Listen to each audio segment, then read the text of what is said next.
3 trick or treating horror stories. Like and subscribe for more. Halloween night had edged into the early hours, and my friends and I were starting to call it quits. Our candy bags were heavy, our costumes were sagging, and the streets had emptied out. The excitement of the evening was giving way to a tired calm as we began the walk home. But one friend couldn't resist one last dare.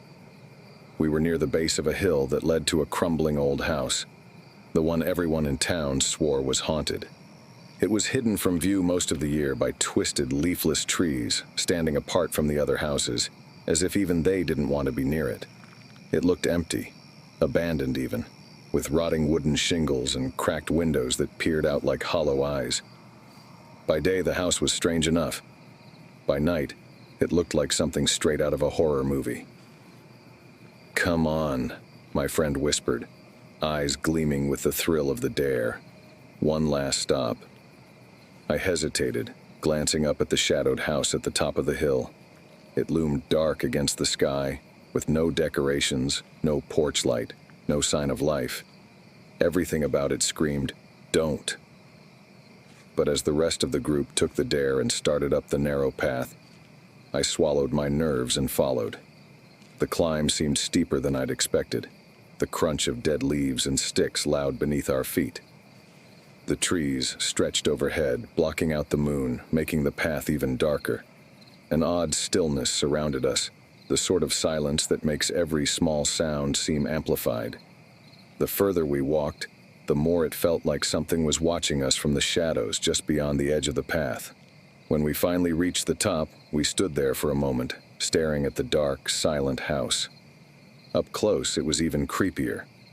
The windows were covered in a thin layer of grime, and the door hung slightly ajar, barely clinging to rusty hinges. I glanced back down the path, feeling a sudden urge to turn and run, but my friends were already pushing each other forward, their laughter shaky. One of them took a deep breath and knocked on the door. We held our breaths, waiting. For a long moment, nothing happened. Just as I started to relax, thinking maybe no one was home, we heard it. The slow, heavy footsteps approaching from inside. The door creaked open with a groan, and there, standing in the doorway, was a figure. He was impossibly tall, his head nearly touching the top of the frame, and he wore a long, dusty coat that looked like it had been hanging in some attic for decades. I couldn't make out his face. Shadows swallowed his features, leaving only a faint outline in the dim light. We all froze, staring up at him, our breaths coming in shallow gasps. Finally, I managed to stammer, "To trick or treat?" The man said nothing. He just stood there, looming in silence, as if he were studying each of us. My skin prickled under his gaze, a heavy feeling of dread settling over me. Then, slowly, he reached out a bony hand, holding something small and dark in his fingers. It was wrapped in what looked like an old piece of cloth, frayed at the edges and stained with something I couldn't identify. My hand shook as I reached out to take it, but just as my fingers brushed against the cloth, he jerked his hand back, clutching the object to his chest. His head tilted slightly and he leaned forward as if inspecting me closer. "You shouldn't have come here," he whispered, his voice low and dry, crackling like dead leaves. His breath smelled like old earth and dust, like something that hadn't been alive for a long time. We all took a step back, my heart pounding in my chest as I tried to look away, but I was frozen, trapped by his gaze. His eyes, what I could see of them, were strange, too dark, almost like bottomless pits. They gleamed faintly in the dim light, unblinking, as though he hadn't blinked in ages. One of my friends tugged at my sleeve and the spell broke. We stumbled backward, our steps clumsy as we turned to run down the hill. Just as we started to move, the door slammed shut with a deafening bang, making the entire house shake. The windows rattled and a cloud of dust exploded from the frame, like the house itself was exhaling after holding its breath. We ran, tripping and falling over each other as we scrambled down the hill, our only goal to put as much distance between us and that house as possible. The path seemed longer, twisted, like it was stretching out to keep us from leaving. I glanced over my shoulder, and for a brief second, I saw him standing in the doorway watching us leave, his tall figure framed in the darkness like a silhouette against the night. When we finally made it to the bottom of the hill, we didn't stop until we reached the main road, our breaths coming in ragged gasps. My heart was still racing, my hands shaking as I clutched my candy bag. It felt heavier than before, and a strange dread settled over me as I opened it. Inside, among the candy we'd gathered from the other houses, was something wrapped in that same old frayed cloth. My stomach twisted as I picked it up, the cloth rough and slightly damp. Slowly, I unwrapped it, half expecting some kind of trick. But there, nestled in the folds, was a small shriveled object, a withered flower, its petals black and crumbling, as though it had been dead for centuries. I looked around, but my friends had nothing like it. Only I'd been given this strange, decayed offering. I shuddered, the memory of the man's voice echoing in my mind. "You shouldn't have come here."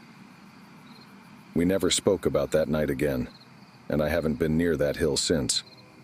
But sometimes, late at night, I dream of that house. I see the tall figure in the doorway, waiting, watching. And sometimes, when I wake up, I find that withered flower on my nightstand, its blackened petals leaving a faint, dark stain on the wood. 2. We had nearly filled our candy bags, hitting every house that was open for trick-or-treaters, but the last house on the block caught our attention. It was strange. No decorations, no porch light, and we didn't even remember seeing it before. Just as we were about to pass by, a faint light flickered on inside, casting an eerie glow through the curtains. My friends nudged each other, laughing nervously, and before I could say anything, one of them was already climbing the steps to knock. The door opened before we even knocked, and there stood a man. He was tall, with pale, almost ghostly skin that made him look like he hadn't seen the sun in years. His face was hollow, and his eyes fixed on us with a strange, unblinking stare. He smiled, but it wasn't the friendly kind of smile. It was wide, too wide, like it was stretched across his face. "Trick or treat," I managed to say, feeling a chill creep down my spine. The man said nothing at first, just held out a single piece of candy, its wrapper wrinkled and old, like it had been stored away for far too long. I glanced at my friends, unsure, but they were watching me, nudging me to take it. I reluctantly reached out, and as I did, his smile grew even wider, revealing teeth that looked too sharp, almost unnatural. I took the candy and muttered a thank you. As we turned to leave, I glanced back, only to see the man standing by the window watching us, his face still twisted in that unsettling grin. His eyes followed us down the street, never blinking, never wavering. We made it home, feeling relieved, but something about that candy weighed heavy in my bag. When I emptied my candy later, I looked for the strange piece he'd given me, but it wasn't there. All that remained was a sticky black stain, as if it had melted or vanished completely. That image of his face stayed with me, the hollow eyes, the too wide smile. I can still see him in my nightmares, staring out from the window, waiting. 3 Halloween night was in full swing. My friends and I had managed to hit nearly every house on our street, our bags bulging with candy. As we made our way down the last stretch, we spotted the house at the end of the block, a looming, dark figure against the night sky. None of us had ever dared to go near it before. No decorations, no lights, nothing that invited trick-or-treaters. Yet tonight we were feeling bolder than usual. It didn't help that, for the first time, we could see a faint, flickering light coming from an upstairs window. My friends were half joking, half nervous as we approached the house, daring each other to knock. We laughed to hide our nerves, but inside, my heart was pounding. We stepped onto the old, creaky porch, where cobwebs stretched across the corners and the wood groaned under our feet. The laughter stopped as I raised my hand to knock on the door. We waited, but there was nothing but silence. Just as I turned to leave, one of my friends gasped, "Look!"